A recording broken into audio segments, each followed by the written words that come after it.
Tuh, mana nih Gojek ini? Pengen gue kasih lihat motor baru, lama banget. Suruh nungguin di sini. Nah, dia noh. Buruan mari. Nah, ini dia nih motor yang kemarin gue bilang. Yang kemarin lo bawa ke mana? Waduk Cirata. Cirata. Gede banget, gede. Iya. 250 cc. 250. Nih Kimco X-Tone. Ya itu. Gimana menurut lo? Kelihatan X-Tone. Kalau ngeliat foto-foto lu kemarin sih asik banget ya. Gue apa? Ngiri dong. Besok siapa ya? 2 dong. Berdua. Kan mau juga. Ya, besok Kimco catat juga nih. Pinjeminnya 2 sekalian. Donton sama X-Tone. Kalau perlu exciting 3 sekalian biar kita riding langsung bareng. Ya. Ya. Jadi dari kemarin pengalaman lu riding pakai ini gimana? Dari apa? Ngomongin apa dulu deh? Kemarin pengalaman lu yang paling perjalanan ya. Itu 96 kilo dari Jakarta sampai ke Waduk Cirata, Purwakarta. Itu gue lewat Jonggol. Nah, lewat Jonggol terus ke arah Cianjur, Purwakarta. Nah, perjalanan itu kita nggak cuman ketemu jalan aspal doang nih. Jadi ada ya sedikit berbatu. Jalur di situ kan memang begitu kan. Lawannya truk-truk dah tuh bergelombang. Nah, di satu titik jalan nih gue ngalamin pengalaman menarik gitu ketika jalan nih bumpy gitu ya. Jalan bumpy dan gua nggak sadar kalau itu tiba-tiba tuh ada jeblongan. Apa istilahnya blind spot itu ya? Nganu dah. Tuh ada semacam kayak polisi tidur dan itu tinggi banget. Iya. Nah, itu pas gua lagi buka gas kebetulan. Terbang dong lu. Buset, terbang sampai yang sebelah gua bilang teriak dia. Sampai begitu kaget. Lu cubit? Kagak, dia kaget ngeliat pas itu gua terbang. Wah, lumayan. Jatuh? Gua rasa tinggi. Alhamdulillah kagak. Karena itu lecet kenapa tuh? Tuh, barat-barat kayak habis jatuh. Kagak. Wah, lu nakutin gua aja. Masih mulus nih ya. Iya. Jadi yang lo rasain pas itu motor jatuh lagi ke tanah, ke aspal dari terbang. Smooth banget yang pasti. Dan itu biasanya nggak ada. Jadi emang benar-benar gua tuh kayak apa ya? Kayak gue tuh lagi main jet coaster gitu. Jet gitu. coaster. Udah. Jet coaster apa? Rolling coaster, jet coaster. Ya pokoknya semacam itulah. Apa jet ski? Ya kayak main jet ski juga gitu kan. Kayak main jet ski juga. Jadi tiba-tiba dan itu empuk banget. Ini dia punya suspensi dan joknya juga mumpuni banget. Kelihatan sih. Iya. Tuh empuk banget. Kalau diangkat begini kayak punuk onta. Iya, enggak enak sih, bahannya enggak licin terus beda. Mantap lah. Enak dan kelihatannya. Alhamdulillah selama perjalanan itu nggak ngerasa yang namanya capek, terus pinggang pegel, nggak kayak yang itu ya. Itu aduh tulang ekor tuh kayaknya. Yang berapa cc dulu? Sama aja 155 sama 250-nya. Masa? Iya, gua udah pernah waktu itu diboncengin loh ya, bukan yang bawa. Aduh, sakit banget tulang ekor. Itu kan kalau diboncengin yang biasa bawa, kalau diboncengin kan nggak enak. Kan gue juga pengalaman diboncengin di Jakarta. Waktu lu ke Bandung deh, pakai yang itu, gimana rasanya? Anjir, nyaris lumpuh. Tulang ekor gue sakit banget. Untung nggak stroke muda ya. Enggak, satu sih emang waktu itu kan kondisinya pembelaan. Ya, pembelaan. Karena motor gua itu kondisinya kan joknya udah lama. Udah agak keras karena itu udah 3 tahun ya gue pakai gitu, jadi ya wajar lah. Terus nggak ada sedikit modifikasi jok yang mungkin penambahan busa atau posisi duduk biar lebih nyaman gitu kan gitu. Jadi ya wajar sih ya, itu toleransi apa sih. Cuma yang gua rasain ini nggak mau kalah deh. Yang gua rasain ini nyaman banget, nggak ada capek-capeknya. Cuman yang berbahaya adalah ketika kita udah merasa banget nyaman di motor, lupa diri dan ngantuk. Karena berasa gue lagi di atas spring bed. Empuk joknya. Empuk banget. Makanya perjalanan itu gue sedikit gue bumbui nih. dengan nyanyi-nyanyi sambil teriak-teriak biar kagak ngantuk biar gitu. Ngantuk. Iya. Sambil goda-godain yang teteh-teteh lewat. Biasalah. Iya. Mata, jaga mata. Enak banget terus fitur yang diunggulin deh yang lu rasain bermanfaat saat lu riding jauh. Nah, selain suspensi, terus joknya yang nyaman, nggak licin, nggak merosot gitu. Dia nih udah ada charger yang pasti. Jadi nggak khawatir gue mati gaya lah. Gue buat update status gitu, baterai tetap bisa ngisi, cuman sinyal aja sama kuota data yang nggak ada. Caseman. Ya, selain itu untuk fitur di instrumen panel meternya juga lengkap. Lu bisa tahu posisi bensin segala macam, kecepatan, RPM-nya juga ada gitu. Lengkap lah. Berikut ada jam juga. Gitu. Yang pasti itu. Terus bagasinya gede banget ya? Gede banget, udah kayak kolam ikan. Iya, bisa naruh orok itu, mandi orok. Nggak bisa dibuka. Iya. Kalau mau lihat di video aja. Ada videonya. Ntar dikasih tahu ya. Jadi ini bagasinya luas banget gitu. Gua bawa kamera itu 2, bawa tripod juga. Masuk situ tripod. Bawa gimbal. Nah ini buat syuting gue taruhin sini semua. Luar biasa. Bawa tripod, gimbal, kamera 2, belum lagi perangkat lenong gue, ya kan? Nah, semua masuk di sini. Gede banget pokoknya. Konsumsi bensin. Bensin ya, kalau bensin itu tapi lu nggak ngitung ya? Nggak terlalu ngitung banget, tapi ya lagian lu pakai 250 cc masih mikirin bensin. Ya cemen itu sih. Iya udah aja. Iya, tapi ya worth it lah. Ketika kemarin tuh gue hitung-hitung 250 km, gue habis beli bensin itu ya sekitar 9 literan. 9 literan dan sempet total berapa kilo? 250 kiloan. 250 kilo. Karena berangkat 96 kilo, pulangnya lu ngambil jalur dalam. Kita lewat tengah-tengah sawah segala macem, ngebelah sawah. Aduh. Kok nggak ada videonya? Nah, itu dia. Karena berhubung gua kemarin ganti helm pakai RSV ini, jadi belum sempet dipasangin bracket kamera. Sayangnya di situ. Maksudnya kasih lihat tuh ke teman-teman. Ada sih sedikit, nanti ada cuplikan-cuplikan dari kamera temen. Cuman ya agak shaking, mohon maaf. Namanya juga numpang ya kan. Nah, nanti bisa dilihat deh gimana perjalanan gue. Nanti juga ada beberapa foto-foto mungkin ya. Enak banget buat nikung. Rem gimana rem? Nah, itu balik lagi itu klik. Dia lagi jelasin masalah manuver, terus gue potong ke remnya ntar dulu jelasin masalah manuver. Iya. Untuk manuver ini motor nantangin istilahnya. Jadi ketika berani sama lu deh. Makanya ngomong banget, nggak tahu gue yang pegang Ciputat apa. Gue kan Sultan.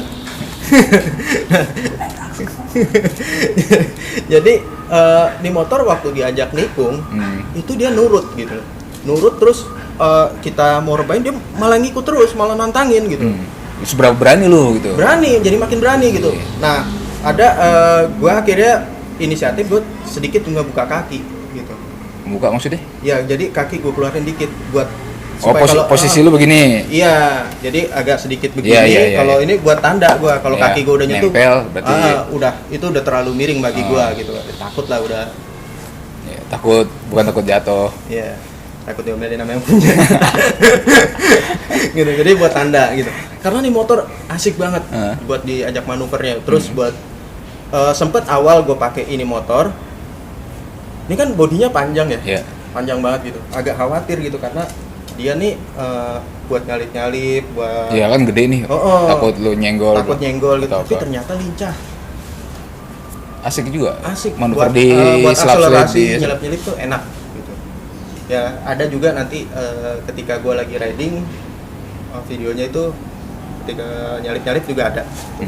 Nah, ini motor tetap enteng gitu, meskipun kelihatannya berat gitu ya. Enggak sih, bukan kelihatannya emang berat fiturnya. Cuma memang ada beberapa fitur yang ditambahkan yang nggak ada, menurut gue nggak ada di motor-motor Jepang ya. Mungkin sejauh ini yang gue temuin kayak dia posisi center of gravity-nya beda dengan motor-motor Jepang. Jadi dia agak mundur sedikit ke belakang. Makanya ketika lo posisi standar dia enteng banget. Enteng. Gitu. Nah, terus yang menarik juga apa ini? Minim getarannya. Minim getaran, jadi smooth banget. Jadi bahkan kemarin sempat gue nongkrong nih ya, nongkrong sama teman-teman pengguna merek sebelah. Yeah. Yang sama-sama 2,5, skuter Matic 2,5. Kita pembuktian bareng. Kita pembuktian bareng, mulai dari standarin motor, entengnya kayak gimana gitu, terus ngetes saat di standarin gini digas gitu, bergeser atau enggak, terus naruh ini ya apa? Kan suka geser tuh kalau gas kencang standar. Nah yang 2,5 sebelah tuh pas digas gitu ya, digeber, what? Dia geser. Sampai gue bilang, "Woi, mau kemana?" Gue bilang gitu, "Sini aja." Itu posisi tanahnya, posisi lantainya kebetulan kemarin tuh di keramik, lantai keramik. Posisinya menurun rata di lantai keramik. Jadi gue pengen yang berimbang. Licin lah. Ya. Berimbang ya gitu. Jadi gue nggak mau, wah lu karena di peluran atau apa bahasanya gitu kan. Ini sama-sama di keramik dan ini nggak pindah sama sekali, nggak bergeser 1 senti pun. Masa? Iya.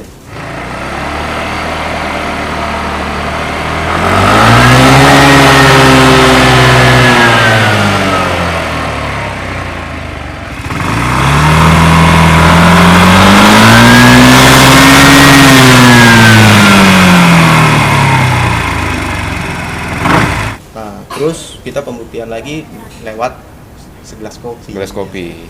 Kopi taruh di jok, di yang merek sebelah juga.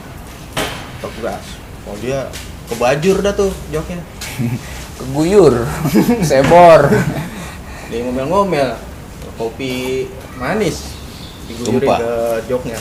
Sewot deh dia. Nah ini kagak tumpah. Gitu. Halus banget berarti ya? Halus banget dan enak banget. Yang gua khawatirin gitu ketika gua riding ngantuk.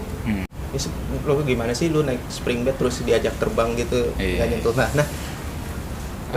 Nah, buat catatan juga nih, waktu riding kebetulan hujan kemarin. Jay. Nahnya ngagetin.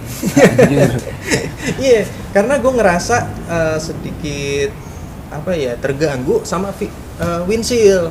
Kenapa emang? Oh, karena windshieldnya gede, lebar, tinggi. Terus ada tinggi, ada apa ya, fitur smoke bawahnya gitu ya. Di bawah. Ya itu sih sebetulnya nggak terlalu berpengaruh ya. Cuma ketika kita riding dalam kondisi hujan dan cuacanya juga dingin, dia berembun. Oh, windshieldnya berembun. Bukan cuma visor lo aja yang berembun. Jadi itu ganggu banget ketika kalau kita jarak pandang jauh kita masih bisa ngelihat. Iya, karena rata ya. Iya, cuma kalau gua harus ngeliat. Pas gua harus ngelihat yang jarak dekatnya itu nggak kelihatan. Jadi gua harus bahasanya tuh ngintip begini gua. Lubangnya pas nggak nih gitu.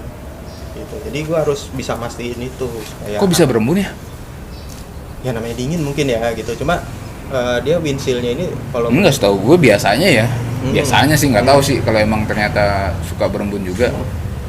Biasanya kalau berembun sih emang kalau pagi udah kelamaan di luar dan cuaca dingin, kalau seharian itu semalaman lah gitu. Gue suka nemuin kayak windshield gue suka berembun. Cuma kalau di jalan hujan-hujan, permasalahan itu cuma kayak air aja. Kalau ini berembun dan itu jadi menghalangi gitu. Jadi gue nggak bisa ngelihat yang dekat. Sejauh mana tingginya berembunnya? Hampir semuanya. Oh serius lu? Iya. Jadi gue benar-benar nggak ngelihat gitu. Sampai ada satu jalan tuh gue yang akhirnya kepentok di lubang gitu. Oh karena gue nggak bisa ngelihat kondisi jalannya. Iya. Gitu. Tapi untuk masalah lampu yang masih pakai halogen, wah kebantu banget karena masih bisa nembus nih air hujan. Setahu gue kondisi lampu agak kekuningan tungsten gitu di kondisi berkabut hujan itu nembus banget. Ya? Alhamdulillah sih terang nih jadinya, jalan juga nggak terganggu lah gitu. Itu mungkin kalau yang udah yang kekinian ya kan pakai LED gitu, pasti agak terganggu dikit lah untuk nembus air hujan. Terus banget hujan. Kalau di kondisi normal cakep penerangannya. Iya. Cuma kalau ketika berkabut, hujan lebat, ampun deh.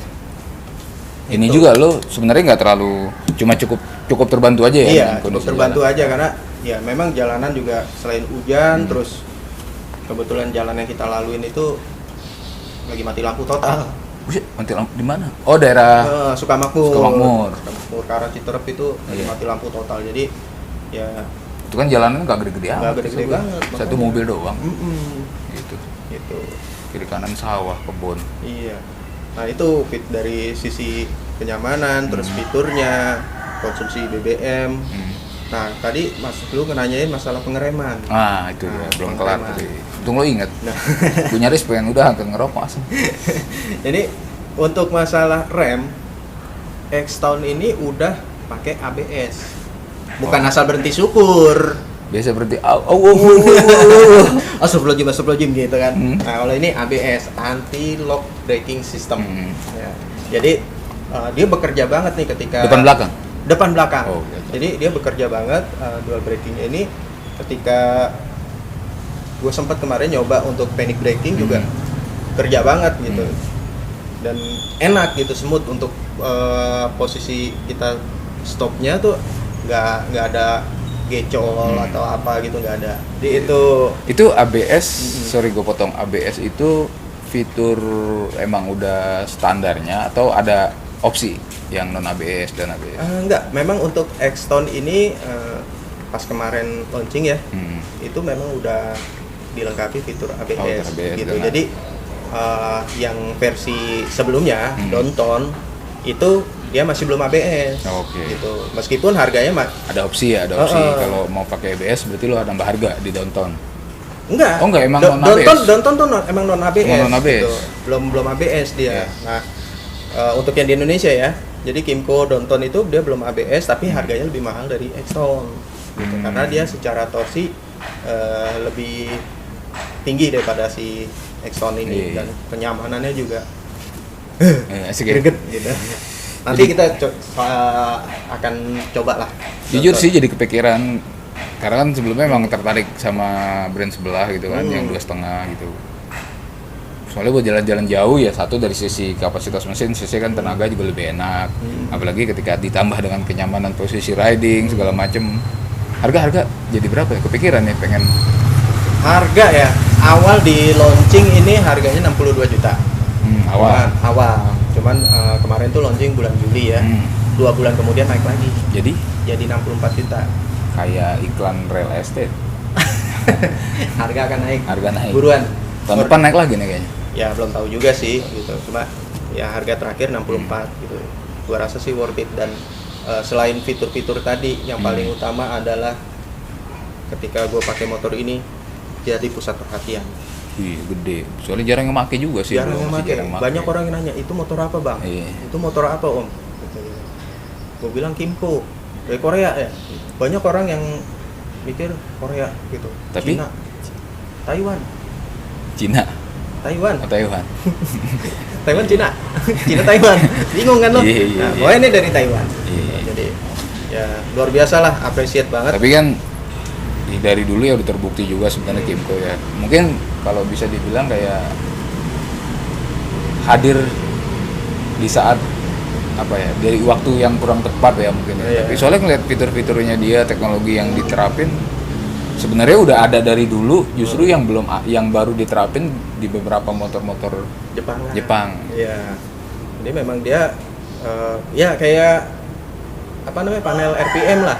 Dari yang kecil-kecilnya sejak dulu, dari awal tahun 2000-an segala macam itu udah nerapin gitu. Itu nge-record apa berhenti? Belum. Masih nge-record. Jadi emang dia udah nerapin gitu kan. Terus fitur-fitur seperti itu, terus kayak apa namanya, si Metika itu apa namanya, lubang tangki bensinnya itu udah di depan kayak gitu. Ini ya? Iya. Tadi belum di-shoot. Iya. Oh, tapi masih harus pakai kunci lagi ya? Pakai kunci. Beda sama yang GP kan lo nggak perlu kunci tambahan. Dia cuma diputer doang. Iya. Keren sih tampilannya yang GP. Ntar kita bahas GP. Atau GP duluan apa ini duluan ya? Bebas lah, itu selalu yang kayak gitu. Dodol. Di ini ada engine cut off ya, hazard. Ada engine cut off, hazard. Cuman ya memang kalau untuk hazard kalau nggak penting-penting banget gue nyalain ya. Buat darurat lah. Buat darurat kalau emang lo berhenti di Kalau posisi berhenti. jalan yang mungkin berbahaya gitu baru apa. Ya bukan saat jalan. Iya, jangan mentang-mentang konvoy gitu terus lo pakai hazard gitu jangan. Itu sih fiturnya dari bodinya, stylenya juga enak dilihat, sporty, bergaya juga, eksklusif banget. Mantap lah. Ntar gue coba deh. Coba kan, beli lah gila hari ini. boleh. Kan udah dianjurin tuh untuk membeli produk otomotif. Ya. Membantu meningkatkan Membangkitkan perekonomian Indonesia. Masa pandemi kayak gini. Sekarang kan udah mulai kayaknya sih kalau ngelihat udah mulai melandai ya, alhamdulillah. Alhamdulillah ya, mudah-mudahan semoga segera berakhir lah. Kita semua berharap seperti itu. Biar kita bisa kopdar lagi, bisa bikin event lagi. Pasti gitu, dan kita akan bawa motor-motor baru lah. Gitu. Boleh minjem. Oke lah kalau gitu. Dari sana lo pulang, gue pinjam motornya. Lah, ntar gue pulang pakai apa? Gue nyoba. Kan ada di handphone ada kan aplikasi. Tapi gue nggak ada ituannya. Nggak ada apanya. Kagak bawa dompet gue tapi ya. Dompetnya ketinggalan. Gue anterin aja deh. Iya udah, yuk. Nyalain dah.